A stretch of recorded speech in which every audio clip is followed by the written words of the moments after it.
पर आध्यात्मिक वाणी, शास्त्र की वाणी, जिससे तुम्हारा मंगल होने वाला हो, उसमें तुम्हें अब ईगो में लग जाता है। ईगो,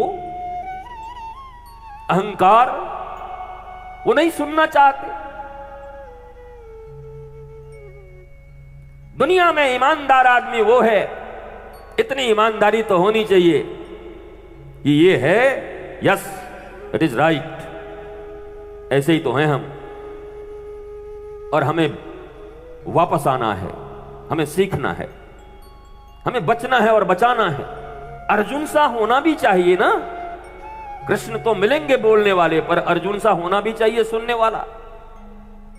कृष्ण तो दुर्योधन को भी सुनाने चले गए थे दूत बन करके कि मैं तुमको बड़ी अच्छी बात सुनाता हूं, बोलो तो तुमको दोबारा गीता सुना देता हूं। बोला जेल में बंद करो इसको, बड़बड़ कर रहा है बहुत। वो सुने तब ना, वो सुनने कोई राजी नहीं है। मेरे प्यारे बच्चों, अपनी पढ़ाई के साथ संस्कार की पढ़ाई अगर स्कूल और कॉलेजों में न मिले तो सरकार को और स्कूल और कॉलेज को दोष मत दो, क्योंकि जिंदगी तुम्हारी है। अस्पताल सरकारी हो सकते हैं, स्कूल सरकारी हो सकते हैं, पंचायत भवन सरकारी हो सकता है, पर तुम्हारे बच्चे भी सरकारी हैं क्या? तो निजी है ना।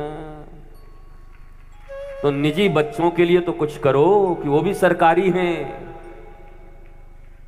अपने बच्चे हैं जिनको अपने कलेजे का टुकड़ा कहते हो, जिगर का टुकड़ा। जिगर माने लीवर होता है, कितने लोग समझते हैं कि छाती होता है। जिगर हमारा देखो, जिगर माने ये है, लीवर नहीं रहेगा तो मर जाओगे, खत्म हो जाओगे। जिगर का टुकड़ा, लीवर का टुकड़ा। जिगर के टुकड़ों के लिए तुमने क्या सोचा है? केवल जिगर का टुकड़ा कह रहे हो। मेरा बाबू, मेरा मां, मेरा जिगर का टुकड़ा, मेरा सोना बेटा, मेरा राजा बेटा, मेरा फलाना बेटा। अरे कुछ संस्कार भी तो दे दो, जीवन भर रोएगा वो दुर्योधन की तरह। अज्ञानता मनुष्य को रुलाएगी। Whoever may be you are, राजा हो, राजा के बेटे हो, धनवान हो, यशवान हो, कीर्तिवान हो, सोने की लंका हो या सोने की द्वारिका हो, उसे भी डूबना पड़ा। संस्कार दो, और संस्कार देने के लिए स्वयं संस्कार पहले आना भी चाहिए। इस देश में कॉन्वेंट स्कूल में पढ़ाने के लिए जिन माता पिता ने कभी कख गघ न पढ़ा हो, उनको इंग्लिश पढ़ने पड़े कि नहीं, जब तक मम्मी पापा का इंटरव्यू नहीं होगा तब तक एडमिशन नहीं होगा। मैंने गांव के हजारों लाखों लोगों को वो उस उम्र में इंग्लिश पढ़ते देखा। A for apple, B for boy, C for cat. हाँ बोलना, हाँ। What is your name? हाटी जी नहीं, हाटी जी नहीं, व्हाट इज योर नेम? हाटी जी ने। बेचारी बड़ी मेहनत की मम्मी, गांव की मैया। यद्यपि मेरा मानना है एकेडमिक क्वालिफिकेशन से ज्ञान का कोई संबंध नहीं है। इस बात को भारतीय मनीषी और संतों ने साबित किया है। ए से लेके जड़ तक, अब अ से लेके ज्ञ तक, और 1 से लेके 10 तक की गिनती आए, और उसके बाद अगर तुम्हारे पास आत्मिक ज्ञान हो, अपने मन का ज्ञान हो, बुद्धि का ज्ञान हो, चित्त का ज्ञान हो, तो तुम समझो इस दुनिया में तुमसे ज्यादा पढ़ा लिखा और ज्ञानी व्यक्ति कोई नहीं होगा। आनंदित होकर के जियोगे। पर यह सिर्फ एकेडमिक क्वालिफिकेशन से काम नहीं बनेगा। इसीलिए तो अंग्रेजों ने चक्कर में फंसाया हमें। वो जान रहा था कि ये कम पढ़ के भी इनके दादा दादी का ब्रिलियंसी देखा। बताओ, ये पढ़े नहीं है बाबा जी, दादाजी इनके, पर इनका देखो। तो उस सिस्टम को ही मिटा दिया उसने। 2-2.5 वर्ष की आयु में ही बस्तों का बोझ लाद दिया बच्चों के ऊपर, गधे की तरह टंकी। इतने बोझ और हम भी बस इसी को मानते हैं। आपको पता है, हाँ हमारा ना डीपीएस में हो गया, अब नाम लेंगे तो स्कूल वाले चिढ़ मत जाना, हमारा डीपीएस में हो गया, हमारा उसमें हो गया, हमारे अचिड़ भी जाओगे तो हमारा क्या कर लोगे, हम तुमसे घूस थोड़ी लेते।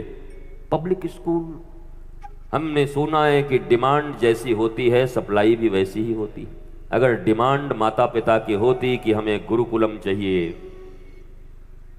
हमें प्राचीन विद्या और आधुनिक विज्ञान का समन्वय वाला स्कूल चाहिए, तो बनवाना मजबूरी होता। डिमांड करते तो तुम्हें सप्लाई भी होती, पर तुम डिमांड किए ही नहीं, क्योंकि तुम्हारे अंदर भी देसी मुर्गी बिलायती बोल अंग्रेजियत का नशा चढ़ा हुआ था तुम्हारे ऊपर।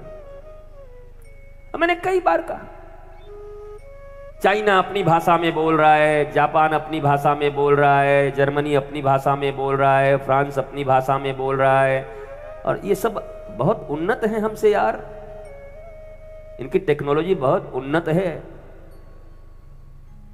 पर हमारे यहां तो स्कूलों में किताबें बनाई गई, उसमें लिखा जी फॉर जेंटलमैन, और जेंटलमैन में किसका फोटो दिया भारत में, हैट, पैंट, टोपी और ये जूते, बोला जेंटलमैन।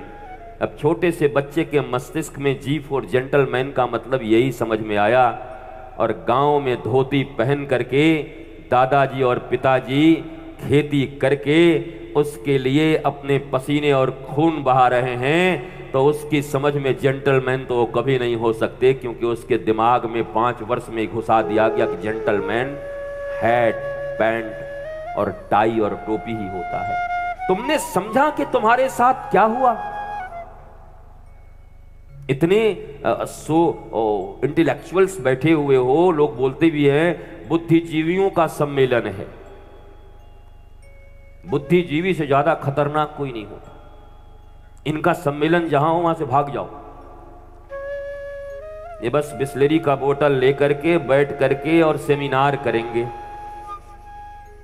और सेमिनार जिस पे कर रहे हैं वो जंगल से अवैध रूप से कटे हुए सागवान के लकड़ी के सोफे पे बैठ के कर रहे हैं, और सेमिनार कर रहे हैं कि सेव ट्रीज।